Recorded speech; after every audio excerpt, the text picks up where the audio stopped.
नमस्कार, मी अरविंद आठले. गेले काही भाग गुरुशिष्य लक्षण या विषयावर आपण बोलतो आहोत. त्यातल्या एका महत्त्वाच्या भागावर आज मी बोलणार आहे. सध्या सगळा प्रसिद्धीचा जमाना आहे. जे सगळ्यात जास्त प्रसिद्ध ते सगळ्यात जास्त चांगलं अशी काही लोकांची नॉर्मली सर्वांची समजूत आहे. आणि देवालय पहा, भव्य प्रचंड मोठी मोठी देवालय जिथे सगळा बॉम्ब अँड शो चालू आहे ती फार प्रसिद्ध आहे. तिथे लोक आणखीन गर्दी करतात. तसं गुरूंचंही आहे. जे अतिशय प्रसिद्ध आहेत, ज्यांचा बॉम्ब अँड शो भरपूर आहे, जिथे गेल्यावर प्रसन्न वाटतं असं लोक सांगतात, कारण ती वास्तू इतकी सुंदर बनवलेली असते, त्याचा परिसर इतका सुंदर असतो की साहजिक तिथे गेल्यानंतर मन प्रसन्न होतं. परंतु उपासकाला केवळ एवढं महत्त्वाचं आहे का, हा भाग आपण थोडा विचार केला पाहिजे. हा जो भाग आहे हा अत्यंत उपासकाच्या दृष्टीतून महत्त्वाचा आहे. बाह्य शो महत्त्वाचा आहे का अंतर्गत शो महत्त्वाचा आहे? अंतर्गत असेल तर तो कोणी शो करत नाही, त्यामुळे तो दिसत नाही, आणि तो दिसत नाही त्यामुळे तुमचे तिकडे लक्ष जात नाही. आपण केव्हाही सौंदर्याचे ग्रहण करणारे असतो. जे जे काही सुंदर असेल तिथे आपलं पहिलं लक्ष जातं. आणि त्यामुळे तथाकथित जे काही गुरुमंडळी असतात अनेक, मी हे सर्वसामान्य विधान नाही करत आहे, हे स्पेसिफिक काही ठिकाणी हे घडतं. काही ठिकाणी म्हणण्यापेक्षा मेजॉरिटी ठिकाणी हे घडतं, कारण खऱ्या गुरुला त्याच्या प्रसिद्धीची गरज नसते. तो वरच्या शोचा प्रसिद्धी करत नाही, तर ज्ञानाचा प्रसिद्धी असते त्याची. ती उपासक जेवढा तो साधक त्याचा शिष्य अंगी बाणवेल तेवढा तो शिष्य मोठा होईल. आपले शिष्य मोठे करण्याची जबाबदारी असे गुरु घेत असतात. परंतु कुठलाही शिष्य असा एका दिवसात मोठा होत नसतो, एका वर्षात मोठा होत नसतो. आयुष्य घालावी लागतात. ही आयुष्य घालवण्याची ज्या शिष्याची तयारी आहे, ज्याला खरं ज्ञान पाहिजे आहे, ईश्वर काय आहे हे स्वतः ईश्वर होऊन ज्याला बघायची ज्याची तयारी आहे, असा शिष्य गुरुला हवा असतो. आणि असे शिष्य काही गावगांना मिळत नाहीत, ते हुडकावे लागतात. मी हे अनुभवलेलं आहे की पहाटेच्या वेळी जी काही हिमालयातली अतिशय मोठी अशी योगी मंडळी आहेत, संत मंडळी आहेत, ही वातावरणात असतात. चांगले शिष्य हुडकून त्यांना कुठल्या गुरुच्या हाती कसं सोपवायचं आणि त्याची प्रगती पुढे कशी करायची हे ते पाहत असतात. त्यांना पाहण्यासाठी तुमच्या जडभिंतींची आवश्यकता नाही. तुम्ही आत कुठेही असा, तुमचा प्रकाश, त्याला ऑरा म्हणतो आपण, तो त्यांना दिसतो. आणि त्यामुळे अशा शिष्याची सोय बरोबर ते करत असतात. योग्य त्या गुरुकडे त्याला सोपवणं, कारण ही एक परंपरा, एक शक्ती आहे. मी वारंवार सांगतोय, गुरु एक शक्ती आहे, ती व्यक्ती नाही. त्यामुळे केवळ भगवे कपडे घालणारी, दाढी वाढवणारी आणि अत्यंत सुंदर दिसणारी, स्वतःच्या केसांची रचना सुंदर करणारी ती व्यक्ती म्हणजे गुरु असं समजायचं काही कारण नाही. मागे मी एकदा हरिद्वार, ऋषिकेश या ठिकाणी गेलो होतो. मलाही हे असे करण्याची खूप हे होती की गुरु मिळाला पाहिजे. आणि मग अशा वेळी एखाद्या चुकीचा निर्णय आपण भावनेच्या भरात घेऊन एखाद्याच्या गळ्यात माळ घालतो गुरु म्हणून, आणि मग आयुष्यभर पश्चाताप करायची वेळ येते. गुरु कुठेही बाजारात विकत मिळत नाही. जे विकत मिळणारे गुरु असतात ते गुरु नाहीत हे समजून चला. अशी अनेक मुलं मी बघितली आहेत, अनेक माणसं बघितली आहेत की आपल्या गुरुच्या सेवेसाठी सर्व सोडून गुरुच्या सेवेसाठी त्याच्या आश्रमात, त्याच्या ज्या काही मठात इकडे तिकडे जातात, राहतात, सेवा करण्याचा प्रयत्न करतात. त्यांची वृत्ती अतिशय चांगली असते, परंतु समोरचा माणूस तितका चांगला असत नाही. तुमच्या अपरिहार्यतेचा तो फायदा घेत असतो. तुम्हाला फुकट राबवण्यात त्याला फार आनंद असतो. जेवण खाण तुम्हाला घातलं की मग तुम्ही त्याची ड्युटी करता, ती गुरुसेवा म्हणून करता. त्याचा भाव अतिशय चांगला असतो. परंतु जे अडत नाही ते पोहऱ्यात कुठून येणार? त्या गुरुमध्ये ते नसेल तर त्या शिष्यामध्ये ते कुठून येणार? हे आयुष्यभर चाकरीच म्हणतो मी त्याला केवळ गुरुसेवा नाही म्हणत. गुरुसेवा केल्यानंतर त्याचं फळ मिळालं पाहिजे.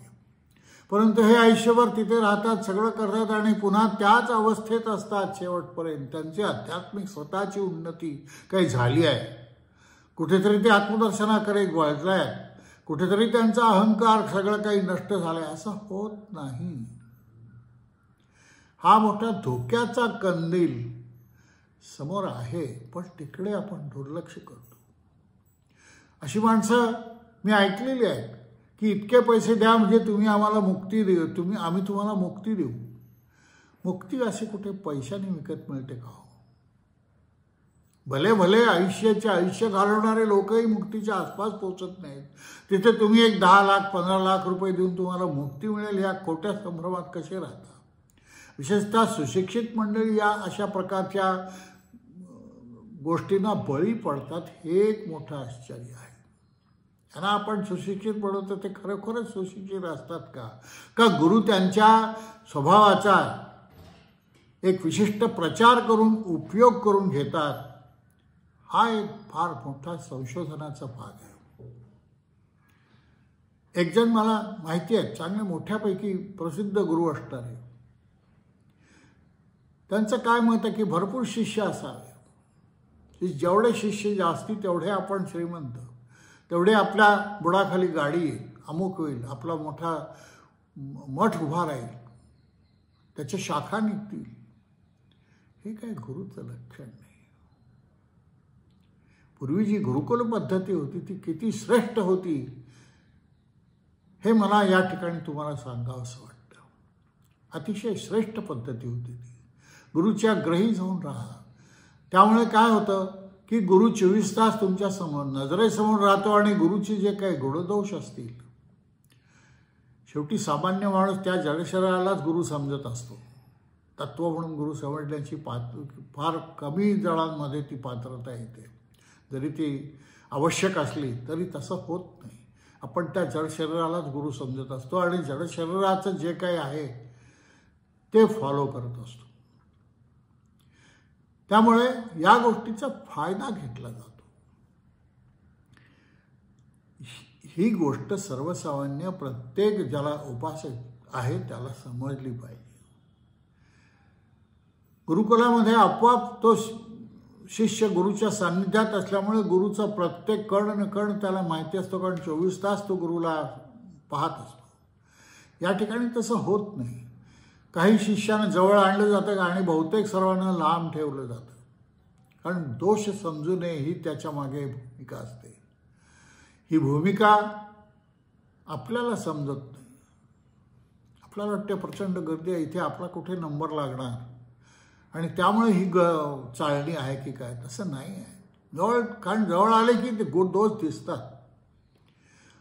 अशाच एका गुरुच्या सान्निध्यात मी काही काळ राहिलो आणि नंतर जेव्हा पाहिलं की ह्याच्यामध्ये प्रचंड दोष आहेत, प्रचंड अहंकार आहे, क्रूरता आहे. समोरच्या माणसाचं काय होतंय याच्याशी त्यांचा काही संबंध नाही. आपला स्वार्थ या पाहण्यासाठी वापर करण्यात हे साधकांना ते वापरत असतात. हे आपल्या लक्षात येत नाही. दुर्दैवाने आपल्याला त्याची माहिती असत नाही. अत्यंत अज्ञानी अशा अवस्थेत आपण तिथे गेलेला असतो, परंतु स्वतःला आपण कोणीतरी तिस्मरका समजतो. गुरु मिळण्याची ही जी काही धडपड असते लोकांची, खरोखरच एवढी गरज आहे का? अरे तुम्ही स्वतःकडे लक्ष द्या, स्वतःला सुधारा की गुरुला तुम्ही हवे पाहिजे अशी स्थिती यायला पाहिजे. गुरुनी तुमची वाट पाहिली पाहिजे. इतके स्वतःमध्ये गुण आणा. स्वतः जे का रंजले गांजले त्यासी म्हणे जो आपुला, तोची साधू ओळखावा, देव तेथेची जाणावा. अशा प्रकारे अनेक जसं तुकारामांनी लिहिलं आहे, अनेक संतांनी याबद्दल लिहिलेलं आहे की गुरु ओळखावा कसा, देव कसा ओळखावा, अमुक कसं करावं, तमुक कसं करावं. पण हे आपण पाहत नाही. आपल्याला घाई असते. जो कोणी मिळेल, वर्ष 2 वर्ष वाट पाहिले, मग शेवटी जो कोणी मिळेल त्याच्या गळ्यात आपण माळ घालतो.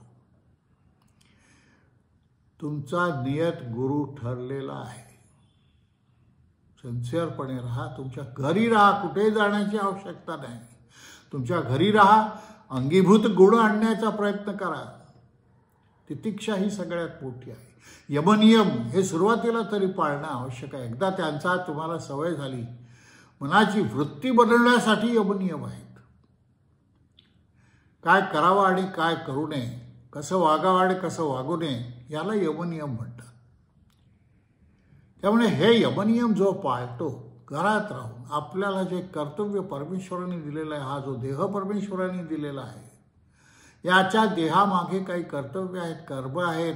ही कर्म भोगावी लागतात, ही कर्तव्य करावी लागतात. आपले आईबाप आहे, आपले आईवडील आहेत, आपली बायको आहेत, मुलं आहेत, भाऊ बहिणी आहेत, इतरांप्रती जे काही आहे आपल्याला काही कर्तव्य असतं.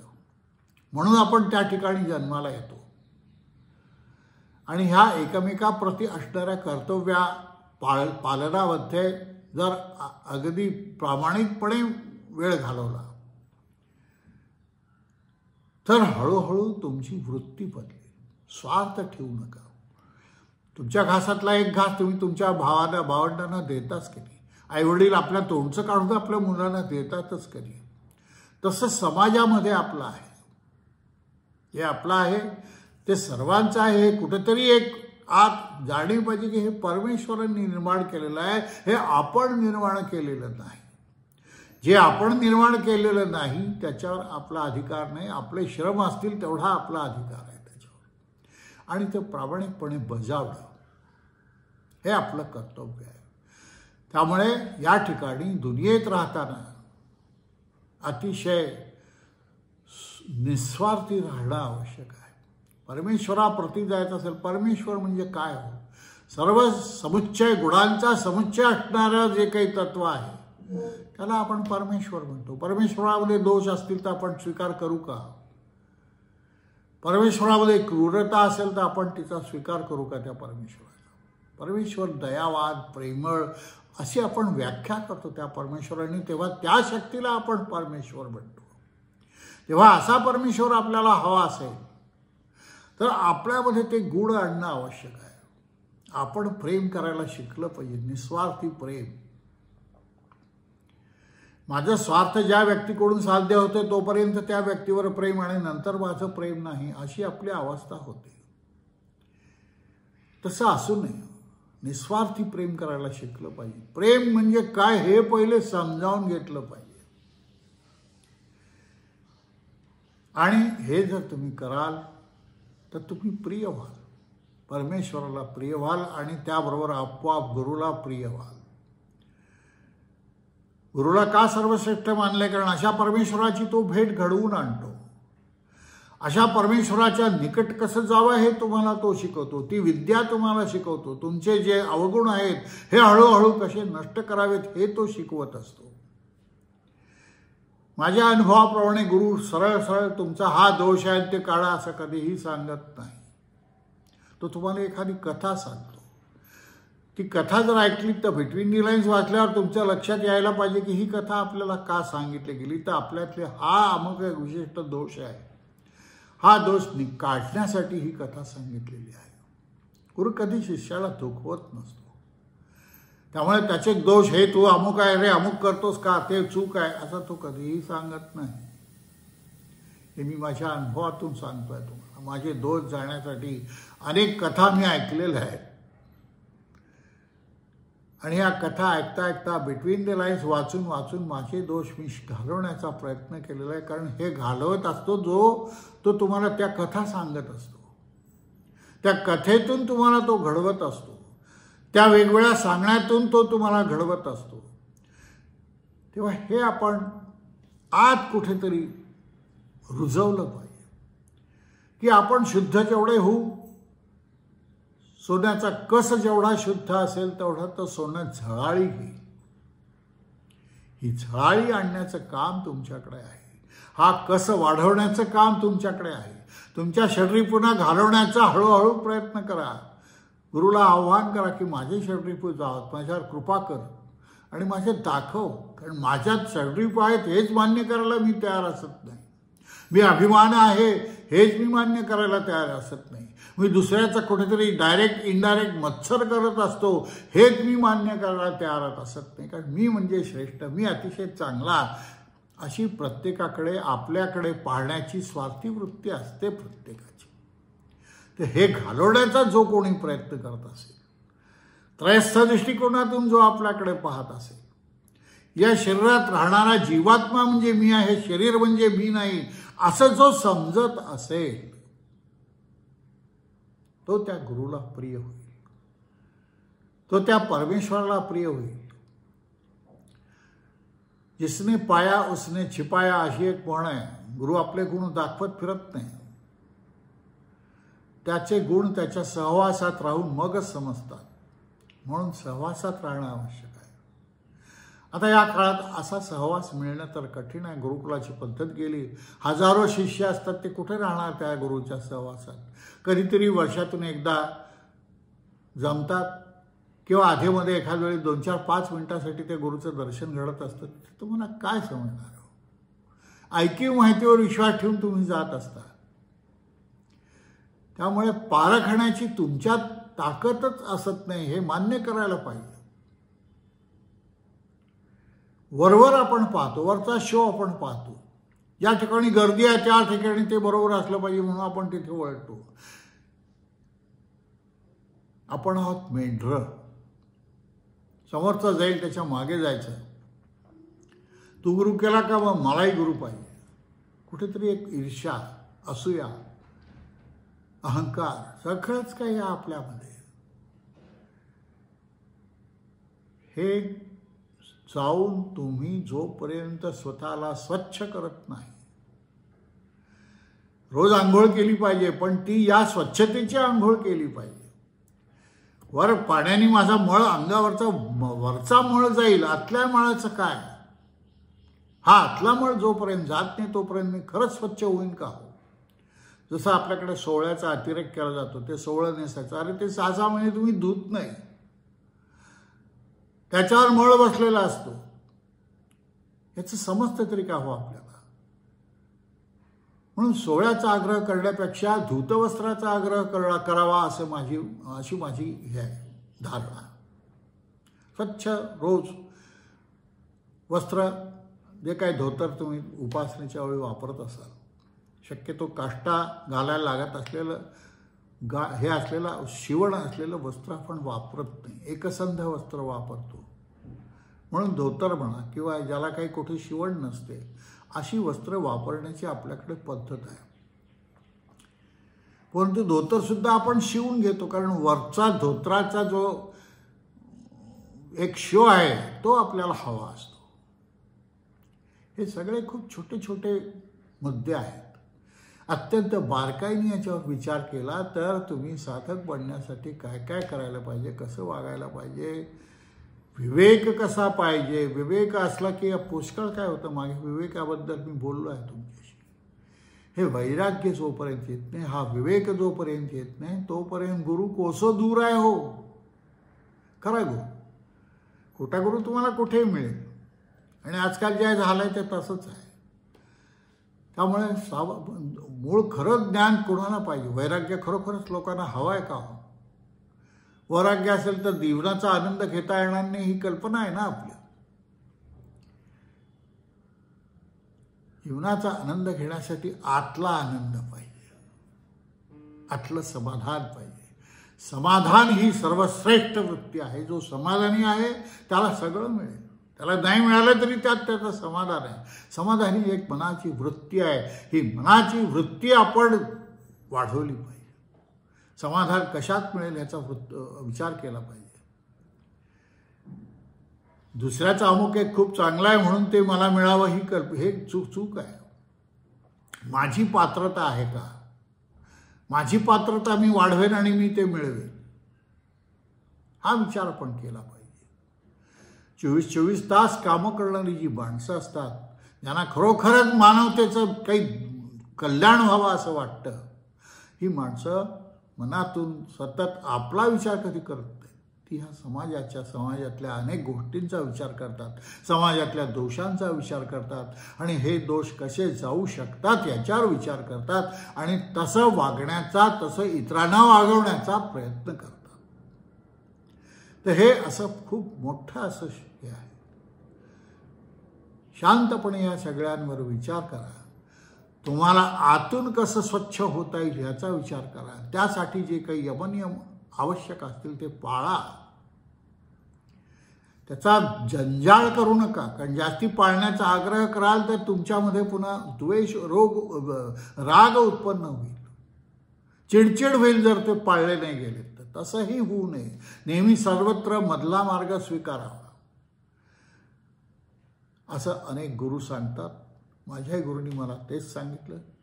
आपले ऋषींनी विवाहित दाखवलेले आहेत. हे जे ब्रह्मचर्याचा भलताच अर्थ घेऊन लोक तसेच राहतात, काही वेळा वासना मारतात, ती वासना नंतर केव्हा तरी उफाळते. ब्रह्मचर्याचाही अर्थ समजून घेतला पाहिजे. श्रीकृष्ण 16,008 स्त्रियांचा पती असून सुद्धा ब्रह्मचारी होता. ही कथा आपण ऐकतो तो कसा होता हे आपण समजून घेतलं पाहिजे. मला वाटते पुष्कळ झालं. विचार करा. तुम्हाला तुम्ही विचार करावा यासाठी हे मी खाद्य तुम्हाला पुरवलं आहे. अजून पुढे बोलूया आपण. नमस्कार.